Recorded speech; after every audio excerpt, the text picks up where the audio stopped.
के पास मिलेगा। किसके पास मिलेगा बोलो।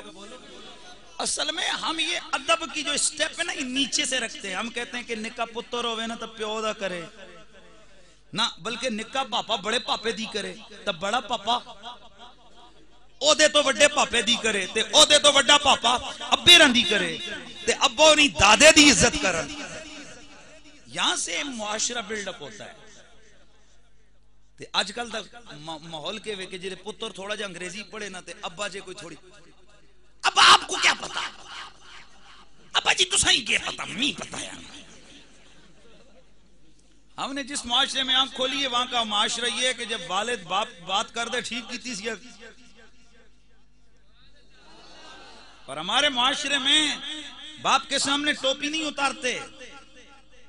मां तुसा पिंडी लिया नहीं पता, चूंकि उन्हें तभी तो सारा काम मिक्सचू मुक्सचू बन गया ना। पहले होंदे सन इतने खानदाना दे एक सिस्टम होंदे। अब जनाब पूरी दुनिया का जो शगुफा ढूंढना पिंडी हो जाए भाई, पूरी दुनिया का आदमी आपको पिंडी से मिलेगा। मैं सिर्फ पूरे मुल्क का नहीं, पूरी इराकी ढूंढो, ईरानी ढूंढो, अफगानी ढूंढो तो फिर थोक दा साहब है ना, बाकी ढूंढो आपको मिलेंगे सारे कहां से, पिंडी से। जो बलोची, सिंधी, पठान, हर एक को ढूंढो पाकिस्तान के कोने कोने का बंदा आपको। तो चूंकि अब मिक्सचर हो गया ना, तो इसलिए वो मुआशरे के जो खतोखाल और वो जो चीजें थी, वो जो मामलात थे, वो रिवायात थी, वो भी क्या हो गई, मिक्स हो गई। तो जहां अच्छे लोग आकर बसे वहां की रिवायतें भी अच्छी हो गई। मुझे कल कोई पूछ रहा था, यार ये आमिर चीमा भी सादकाबाद का था और ये बंदा भी सादकाबाद का है, तो ये क्या कॉम्बिनेशन है। मैंने कहा ये सादकाबाद है ना जी। बात समझ, ये भी एक असर होता है। क्या होता है बोलिए। और आमिर चीमा था हजरत का पड़ोसी, और ये जनाब खैर मेरा और हमारा कंबाइंड पड़ोसी था, और ये भी हजरत वहां अपना गाजी साहब जो है ना हमारे करीब के पड़ोसी हैं, हमारे अगले मोहल्ले में होते हैं। तो खैर मैं जो बात कर रहा था, पहले मैं बात को पूरा कर लूं, लेकिन उससे पहले मैं फिर अर्ज करना चाहता हूं कि चिड़िया ने क्या किया। तो अब वो क्या कहने लगे, चिड़िया की बात करते हैं। मैंने कहा अरे खुदा के बंदे, मैं क्या से ओला कर रहा हूं। क्या से ओला क्या होता है समझावा।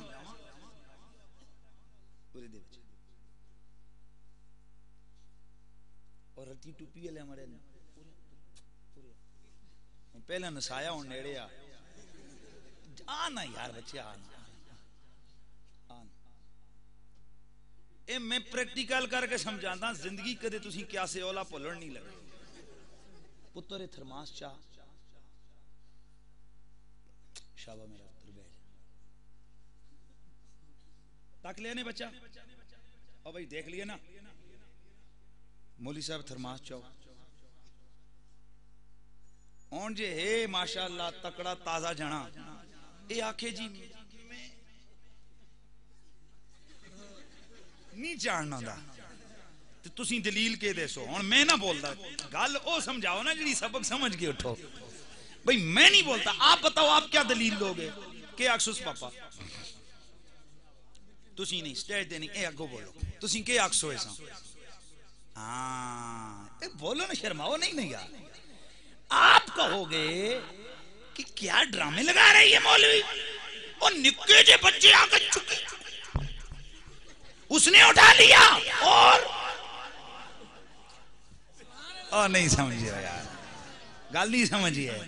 मैं आख्या हजरत साहब असी जनाब चिड़ियां तो अकीदे नहीं बनाते, असी ते क्या से ओला करते हैं कि वो परिंदे होके समझ गया कि नबी रहमतुल लिल आलमीन है। हाँ परिंदे होके समझ गए कि अगर अमन मिलेगी पनाह, अमन मिलेगा पनाह मिलेगी, करम होगा। अगर मुश्किल हाल होगी तो नबी के दरबार पर। यार और चिड़ी समझ गई तो तुसी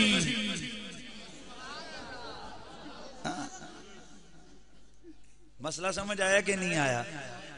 ते जे हुण भी नहीं आया तो फिर मैं बाहर गोलियां रखी हुई ने स्पेशल जिहड़ियां तुसी खासो ते तुसानू मसले खुद ब खुद याद हो जाता। लफ्ज़ गोली से काफी सारे लोग डर जाते हैं ना। हाँ तो बहरहाल यार खैर मैं ये आज की थोड़ा मैं चाह रहा था थोड़े मसाइल, मेरा वैसे भी कुछ 2-3 दिनों से माइंड जो है ना वो अभी एक और हवाले से चीज चल रही थी, तो खैर क्या बात कर रहा था मैं कि नबी के गुस्ताख की सजा, ऊंचा बोलो, नबी के गुस्ताख की सजा मौत है। मैं अर्ज कर रहा था कि हमारे गवर्नर साहब ने गैर कानूनी काम किया। क्या किया? शर्मांदे क्यों हो सुने हो? हाँ माशाल्लाह यार, सच सच जहां मर्जी। हम तो जो बंदा होता है ना गिल्टी, वो बात करते हुए डरता है। तो गवर्नर साहब ने क्या किया? ऊंचा बोलो, गैर कानूनी काम किया। तो गवर्नर साहब ने कानून को लिया हाथ में। तो तुम पता है कि वड्डे पीवन सिगरेट तो निका समझ कोई नहीं आई है। और बात यह है कि अगर बड़ा आदमी काम करे तो छोटा सीखता है ना उससे। तो जब बॉस ने कानून को हाथ में लिया तो गार्ड ने भी कानून को हाथ में ले लिया।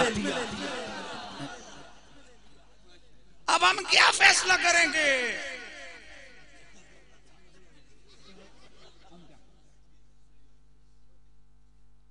और एक बात ज़हन में रखो यार, मेरे ख्याल में इनकी गवर्नर साहब की बेटी का रिश्ता मुमताज मलक साहब ने किया हुआ था ना। ना ना दी आप रिश्तेदारी रिश्ते दे झगड़े सन। गवर्नर साहब की धी जी रुस घर बैठी सी। अच्छा नहीं, गवर्नर साहब ने इसका कर्जा देना था, है जी, इसकी जायदाद दबा के रखी थी। फिर बोलो नहीं। पता चला हमारा कानून जो है, कानून पाकिस्तान का, मैं कोई वकील नहीं हूं और मैं इतना लल्ला चल्ला मौलवी भी नहीं है कि जरा बिल्कुल जिसमें पता भी कोई नहीं हो। अल्लाह का शुक्र है, अगर बाकी चीजें नहीं तो चलो किसी के पास बैठते तो है ना, सुनते सुनाते तो हैं, पढ़ते पढ़ाते तो है ना।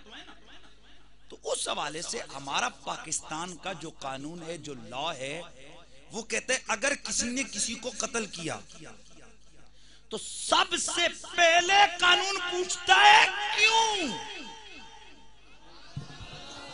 यार नहीं यार, ऐसे नहीं ना।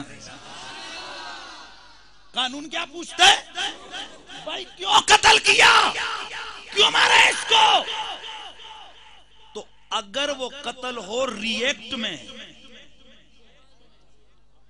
मैं किसी साहब की तरफ पिस्टल निकाल कर कहता हूं ठहरो, मैं तेरी ऐसी थी तैसी थी, गोली मेरी पिस्तौल फंस गई उस पे, नहीं डस उस मेरा काम काट छड़िया, तो मेरे भाई अब इसने 302 का दफा तो लगेगा, इसको पकड़ा तो जाएगा, लेकिन इसकी सजा मौत नहीं हो सकती, क्योंकि उसने अपने सेल्फ डिफेंस में किया है। मैंने इसको मुश्तइल किया था, इसने इसलिए मुझे गोली मारी। तो इसी तरह कत्ल के मुहर्रिक को देखा जाता है कि कत्ल का मुहर्रिक क्या है। अगर एक आदमी आपके घर की दहलीज पार करके रात के 12 बजे आपके घर में दाखिल होता है, आप उसको शूट कर देते हो, दफा 302 के तहत केस दायर जरूर होगा, लेकिन दुनिया की कोई अदालत आपको सजाए मौत नहीं दे सकती। याद रखिए, इसी तरीके से देखा जाएगा कि कत्ल का मुहर्रिक क्या है। वहां अगर किसी ने किसी को कत्ल करने पर इश्तियाल दिया होगा तो साहिब वहां कातिल का काम थोड़ा है, मकतूल का काम ज्यादा। तो इस हवाले से हम देखते हैं कि मैंने वैसे आलम तखय्युल में ना मैं पूछता हूँ मलिक